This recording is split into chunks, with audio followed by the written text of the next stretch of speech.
Live from downtown Detroit, Local 4 News at 6 starts now. The skies once again turning gray in some areas of Metro Detroit. Like Ann Arbor, we're keeping a close eye on a few storms that have popped up and the potential for more as we head through the night.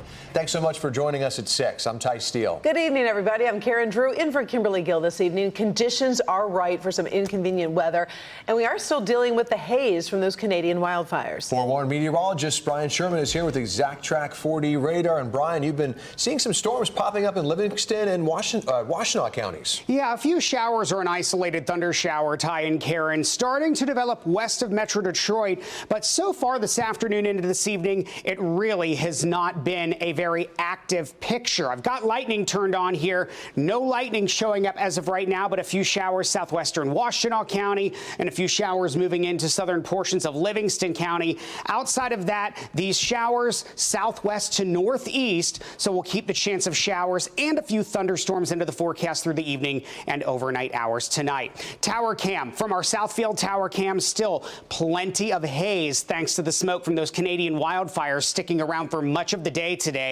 78 degrees here in Detroit under that mostly cloudy sky. The wind has shifted to the northwest at about 5 miles an hour. That tells me our cold front has now moved through Metro Detroit. So we are going to get some of that cooler air coming in behind that front. But I am keeping my eyes down to the southwest over Indiana and southwestern Michigan toward Kalamazoo for rain that is lifting north and east behind that cold front. So we will keep showers and maybe a few thunderstorms into the forecast into the evening and overnight hours tonight, upper 60s by midnight tonight. I'll talk about how long the rain's going to stick around. Details in your full 4-1 forecast coming up in just a few minutes.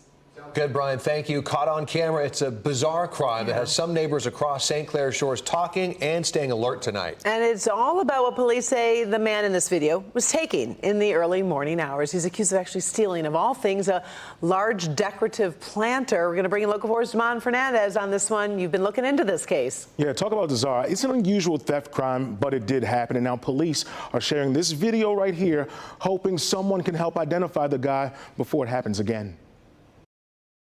It's this video of what appears to be a bright blue Toyota RAV4 pulling up to a business in St. Clair Shores that has police asking the public's help. Now, pay attention to the unidentified man in the cap as he exits the SUV. The guy pops the trunk, but it's what he does next that really has people buzzing and police wondering. You can see the man lifting a decorative floral planter. Watch as he wobbles and stumbles to get it to his car. That planter was stolen from a business near 10 Mile and Little Mac just before 2:30 on Sunday morning. And I want to show you these planters are not lightweight. They're pretty heavy to move. You can see the guy struggling to get the planter into his SUV before driving from the scene. St. Clair Shores police are sharing this surveillance video and these images on social media right now, saying they want to question the man. And this is the watermark left behind from where that planter was taken. The owner of the video told me it appears that man's actions were deliberate. They say police noticed that he'd covered his license plate with paper. The business owner believes the man saw and ignored the video cameras, and like many, he's now wondering what's the real reason behind this bizarre theft. And get this, moments later, the man returns to the scene. He walks up to another one of the decorative planters, gives it a tug, then decides to turn away, leaving that one behind. This video has residents urging one another to be vigilant and on high alert. And St. Clair Shores Police Department is urging anyone who can identify that man, that blue SUV, or anyone with information about this case to give them a call. It seems so bizarre. We've done a lot of crimes. Did the owner say anything about this? Yeah, you know, he did. I sat down with the owner today, and he told me he's just curious about the bigger story. What would cause someone to cover their license plate and lurk around in the early morning hours to steal a planter? He says that's the big question right now, and now it's something that the police are trying to look into. I'll tell you this, when I was in Texas, this is something that happened all the time. Really? Yeah, and in our investigations, we found that it was mostly contractors who are taking decorative planters and putting them in their new jobs. So I don't know if that's the case here, but it definitely has people talking. I mean, they're expensive and they're pretty, They so are, there's a value expensive. there, but wow, just unbelievable what some people will do. Yeah. All right, Thank you, Damon. Well, it's a product more and more people are turning to get high. It's a completely legal product. We're talking about nitrous oxide. We've been investigating the growing abuse of what's also known as laughing gas. It's been around forever. Tonight, new state data shows how it's impacting our families and hospitals right here in Michigan. Local 4's Shantae Passmore joining us live outside Detroit Receiving Hospital with the reason for this new warning. And it's shocking, Shantae, how many people are abusing this drug. Oh, absolutely, Ty. And you know what makes all of this so scary? Right now, I can go online with my phone, buy the product, no problem. The other issue, this easy access means more people are landing themselves in the emergency department.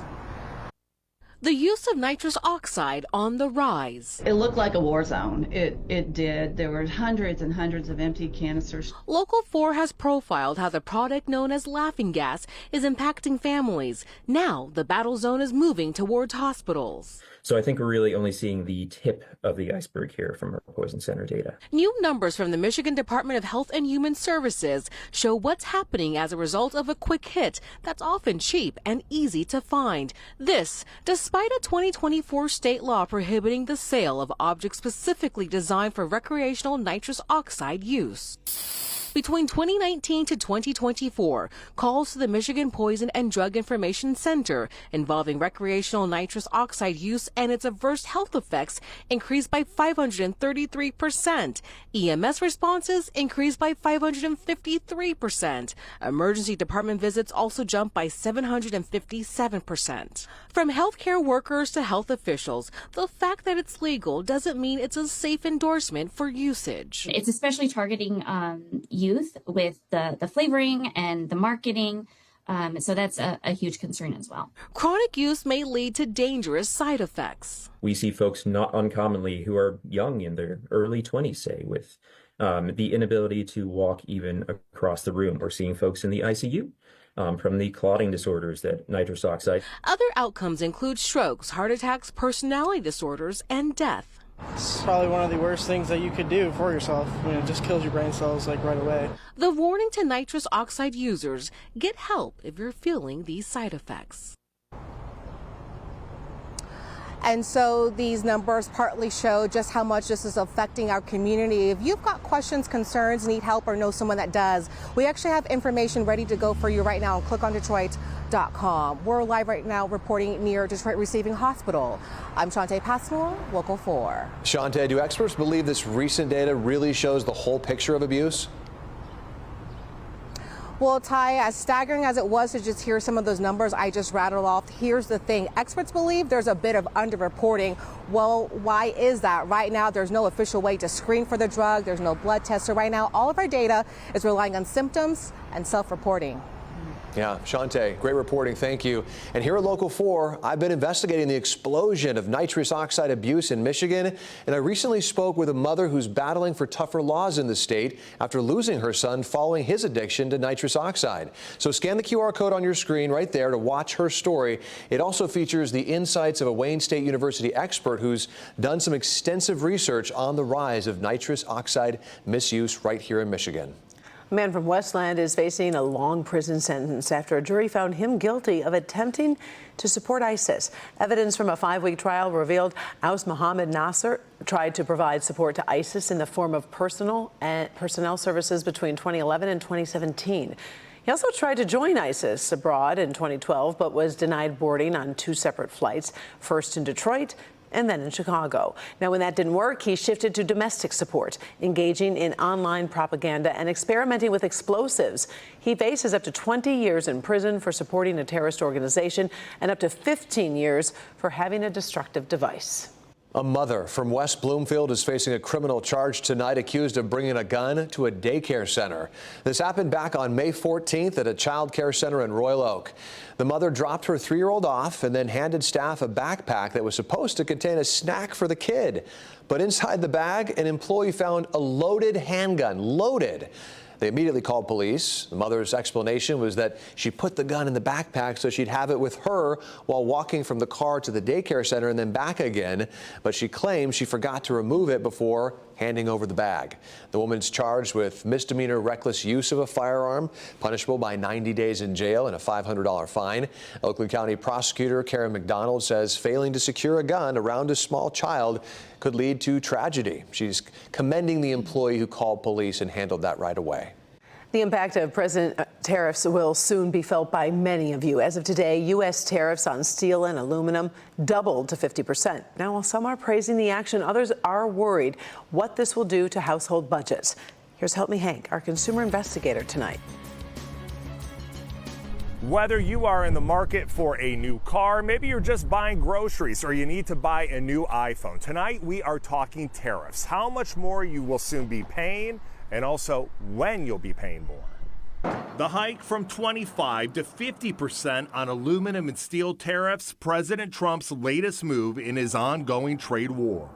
What this is going to do is jack up the price of steel, which then jacks up the price of inputs for American manufacturers. While it won't hit your wallet immediately, experts say higher prices, they're on the way on everything from appliances to canned goods to cars. The thing these steel tariffs do is they help Pittsburgh. Pittsburgh, of course, the Steelers, that's where they make steel. But I'm coming to you from just outside Detroit. And here we make cars and a lot of manufacturing, and almost every other part of the manufacturing sector uses steel. The Steel Manufacturers Association praising the move in a statement writing, quote, "This action will strengthen a vital industry that has suffered from global overcapacity, largely driven by China." Listen, we're going to make our money, but others are going to lose, and we got to make sure that we balance that. Jojo Borges, the mayor of Washington, Pennsylvania, and member of the United Steelworkers Union, says the news is a double-edged sword. The yo-yo effect of the tariffs have created a lot of instability. We don't have enough consistency because we might be sitting here next week talking about it's back to 25% because of they're working on a deal. Experts also warning today there are more jobs at risk than are protected by the tariffs. Net effect of this is going to be to destroy manufacturing jobs. And right now on the Help Me Hank page and click on Detroit.com, a conversation with a local financial expert, providing insider information on the tariffs, helping you and your family prepare. I'm Hank Winchester. Help Me Hank, Local 4.